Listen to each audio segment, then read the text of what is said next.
Welcome back to our discussion of Gardens of the Moon. This is going to be about part 2, Darujhistan. And Krupp does say, road construction always gets in the way. Wow, you're a poet and didn't even know it.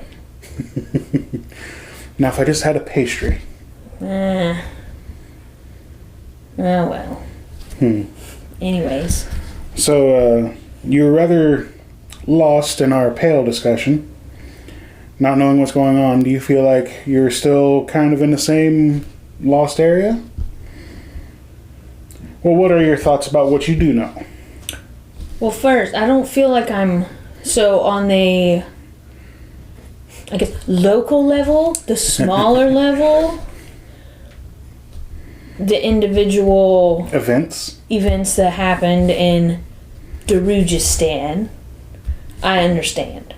How it all comes to be big picture, I have no clue. Yes. I think the only thing that I remember that linked Pale Book 1 with Book 2 is this coin. Not everyone, certain people seem to hear it Tattersale, Tatron, turning and then Krupp, and then Baruch, and Opon's coin. Yes. So it's something. Yeah. And there's a coin bearer. Right. Which is that Crocus? Yes. Okay. So I got that part, but Crocus doesn't know that he bears such a special coin. He knows that he has a coin. He just knows it's a coin, and which we don't know where he got it from because it just magically appeared when he was being chased on the rooftops by the assassins, sharpshooters. Yeah. The assassins that were taking out assassins. Right, yeah, because there's some kind of freaking guild war. I don't know what's going on. I don't know. The assassins are trying to take each other out. And one of them thought that Crocus was an assassin, but no, he's just a thief who was coming from a raid. So, I don't know. I don't know what's going on. Well, the coin... The coin is of importance, I know, because it's the link right now. The coin was basically God's interfering. By all rights, he should have died, but the coin distracted him, so he jumped. Well, yeah, it just came out of nowhere, and he like went down to pick it up right as the arrow was coming over his head. Right, but anyways, he seems to think it just fell out of his stash or something. Which, by the way, now he's all guilty about taking the sea, man. I'm telling you what. He should have never looked in the bed and seen the nakedness. Boobs make a man stupid. And now straight man. Now he wants to freaking return the stolen goods. That's like going freaking to a freaking store and you walk out with something on the bottom of the cart, not remembering it's there, and the cashier didn't see nothing, and you get out to your car and you're all like, oh, I'm going to go back in because I didn't pay for it. No, they don't think you're going to shoplift that junk. Don't do it. Just see it as free goods. No, it's closer to you rob a bank and then the next week you bring all the money back to deposit it. Yeah, don't do it. Don't do it. If you only take one thing out of this video, make it that bank robbing tip. Or that Crocus is young and dumb. Yeah, so I don't know. I mean... Well, since we're talking about the Phoenix Inn crew a little bit... I like them. What do you think about Krupp and all them? Okay, so I didn't know Krupp was considered a part of the crew. I thought Krupp was just Krupp. He is his own entity. Ooh. He is his own crew. That's how I see him. Technically, I can see that. He's playing all sides, by the way. Is he? I feel like, because he's got his little pastry-covered fingers involved with all kinds of things. Where does powdered sugar come from? He's like...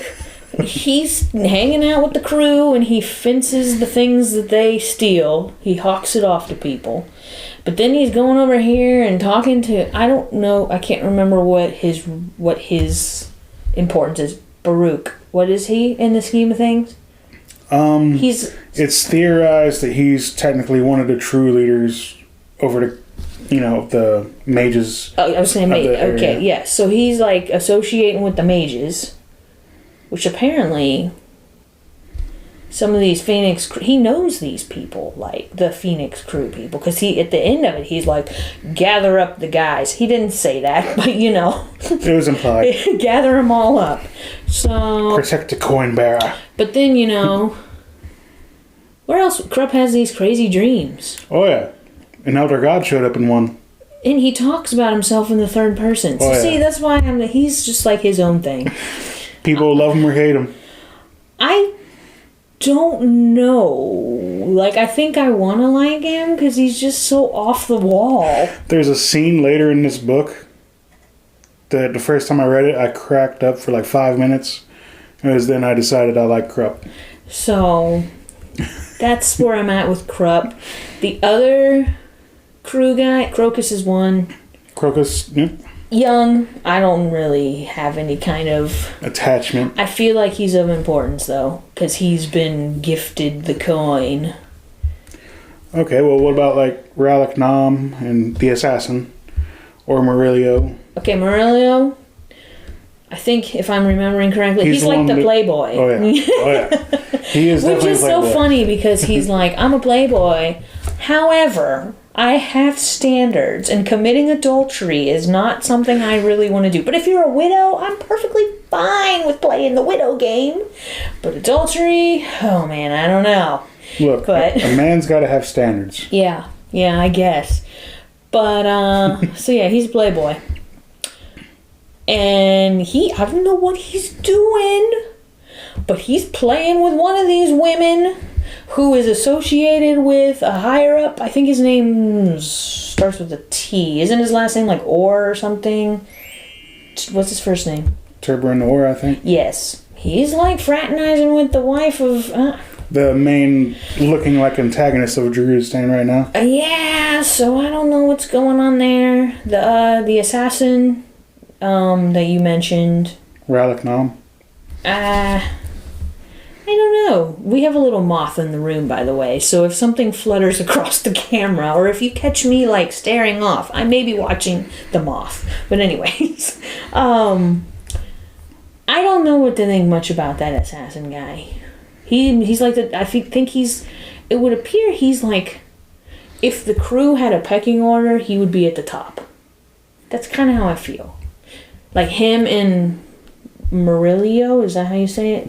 I don't know how you say the names. Murillo and Rallick are leaving Crocus out of a plan. Right. So, Crocus don't really like it. Exactly. And then but he's also the youngin', so that could be... But it also sounded like, because they were meeting at some point, one of them, I think it's Murillo, or was it the other one? I don't know. One of them was pretty much like, if he can, have a better life, wouldn't we want that for him? It was kind of like... So that's on the theory that Crocus is smitten. With the... So it'd give him an excuse to actually try to integrate... Yes. And become educated in society. And get out of the thieving game. Right, which, you mean that every night could be your last night. Right. But... I don't know what their game is. So if he was to get into this world, I mean, they could conflicting interests? Yeah, they could maybe use him for things. Well, I don't know, because it's all politics. Yes. So yes. The Darujhistan thing is politics. Like I said in the last episode, feel like everyone has their own agenda, and it continues into this book. And by the way, let's just recap in our last video when I said the people that I met in book 1, are they still going to be here? And you're like, yeah. Like when we go into book 2, and you're like, yeah. Nobody. Are you sure? I don't. If they were not specifically mentioned. I don't remember. Technically, any of the names. Oh, the names weren't mentioned. See? But they were in there. So that's what I'm saying. I don't remember any of the names. And no one in the comments say a damn thing. But they were there. I'm just saying. So anyways. And then there was also one other main member, you would say, to the Phoenix Inn crew. The drunk Cole. Cole? Mm-hmm.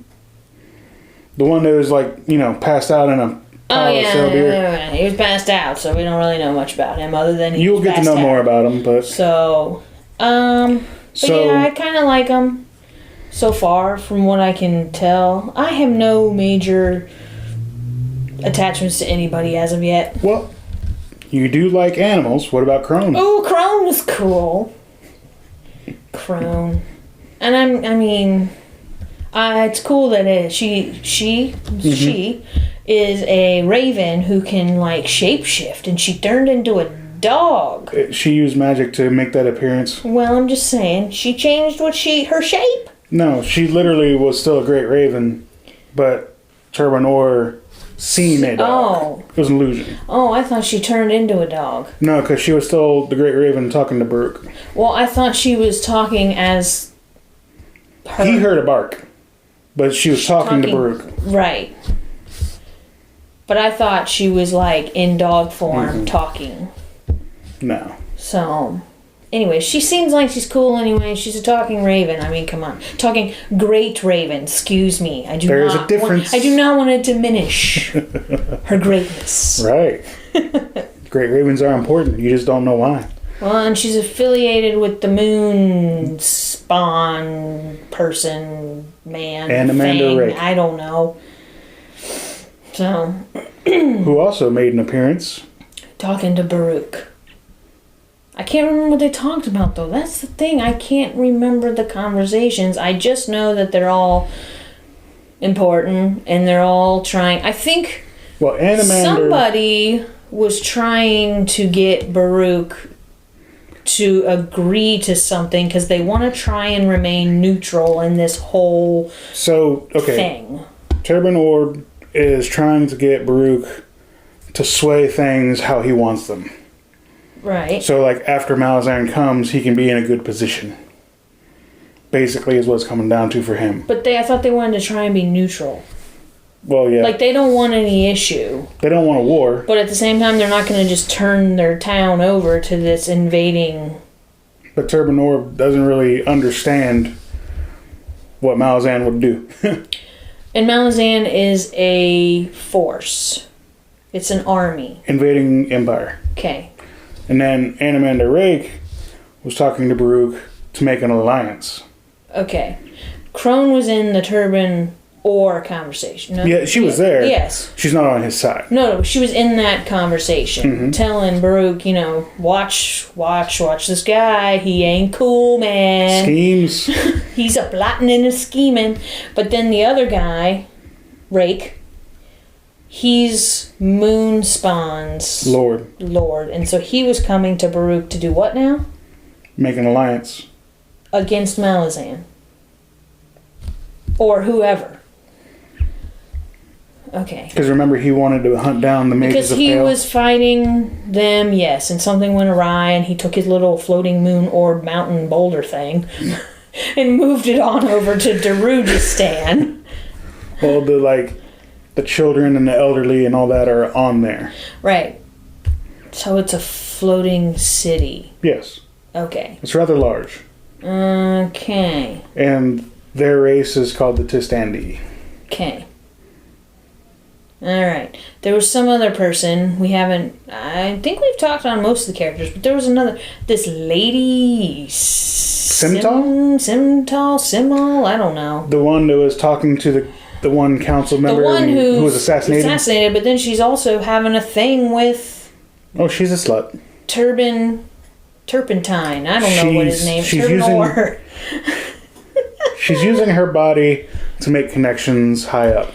Yeah, everyone's plotting and scheming. Mm-hmm. Yep. So how am I supposed to know who to get? I know. I'm supposed to just enjoy the ride. And just let, as one viewer commented, let Krupp guide me through. Yeah. Yeah, but sometimes Krupp's words are just like, what in the what? What are you doing? There was another part that you didn't touch on. Okay, maybe I need a reminder. The spy on Turban Orb. The guard that was watching him? Oh, yeah. Okay, hang on. I'm trying to conjure it up because doesn't he get some kind of scroll and he's supposed to deliver the message and he ends up ripping the message up, right? So he's to report to the eel, and then like someone was coming around and like if he's not there, they just go about their business. But if he's there, they can take a message to the right. eel. But when he got there was no one there. Well, it wasn't the appointed time yet. But he ended up ripping up the message and walking away. Yep. So he's still active. But I guess I don't understand. So he's the guard for Orr's property or whatever. But he's also spying on Orb. Right? Is it Orb or Orr? Orr, okay. And he's supposed to meet up, but he's also working for something. So he works for Orr in the sense that he's a security guard. I don't think he actually works for Orr. I think he's like, say, City Watch. It's kind of planted. Okay. So so he works there, but Orr is a city council member. Yes, so he kind of works for him. But then he's also working for this eel entity. Mysteries and mysteries. And there's still more characters to meet. Oh my gosh. At some point you can't meet any more characters, right? Or is it going to be like, you're going to meet these characters, we're going to knock off a couple of them, and then we're going to bring in a whole new set, or replace the ones we just knocked off. But I'm just like, oh my gosh. We will lose some characters in this book, but... well. Part 2, I don't feel like I struggled as much with the reading of it. It was a quicker read. Shorter, for sure. Well, there's more humor in it, too. Yes, because of Crep. And the crew. And there was, like, action. I mean, I know there was action in the first one. A lot of action in the first one. For some reason, I pictured and enjoyed this action more in 2. So that might tell me that I'm maybe not, like, a military... I don't know. Because it wasn't military action. It was, like, thieving and running and... You know. Well, there's more action to come. Okay. So. And then part 3, I believe, is called The Mission. I can look real quick. I have my bookmark. Yes. It is The Mission. So we shall see, right? We shall see. And I think that's all I got. I don't feel, like I said, small scale, not as confused. That section specifically. Big picture, combining it with Pale, still have no clue. Yep. Are you enjoying it, though? I enjoyed book 2 better than book 1. I'm kind of the opposite. See, that's what I'm saying. Like, maybe... Well, also book 1 was longer. And I think because I have heard and seen and know the confusion that comes with it, maybe I was still a little intimidated with starting this one. I'm not intimidated anymore. I'm just like, oh boy, I hope I'm not like the one person who, if I get through all 10, comes out thinking, I still don't know what's going on. I'm scared that I'm going to be eternally confused. You can get through the 10th book and not still understand everything. Right. But you'll get so much out of it anyway. Yeah.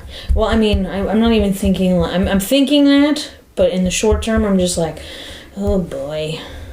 I hope I just don't... I hope I get something at some point with this book. With that book? Yes. Even if it's, at the end of it, I know where we're going. Like, as far as we're moving to another city, at least I know where we're going. I mean, I don't know. Well, book 2 is on a different continent. Oh my gosh. See, but now you just told me that, so probably shouldn't have told me that. Well, there are some carryover characters. Yeah, but... And then book 3 comes back to... Okay, you don't need to keep going, because I think part of the confusion is jumping around, isn't it? I think it's just that Erikson doesn't really tell you, he shows you. Yeah. I'm not saying there isn't info dumps, but it's not his way to just, like, if you read The Wheel of Time, by the time you get to the third book, you know pretty much everything you can know about the one power that they haven't learned, after, but, everything that's already known, you know it. This, make your own conclusions, folks. Okay. Anything else you want to add? Not right now. Okay. Well, then, on that note, we shall see you next time with book 3 of Gardens of the Moon, The Mission. See you later. See ya!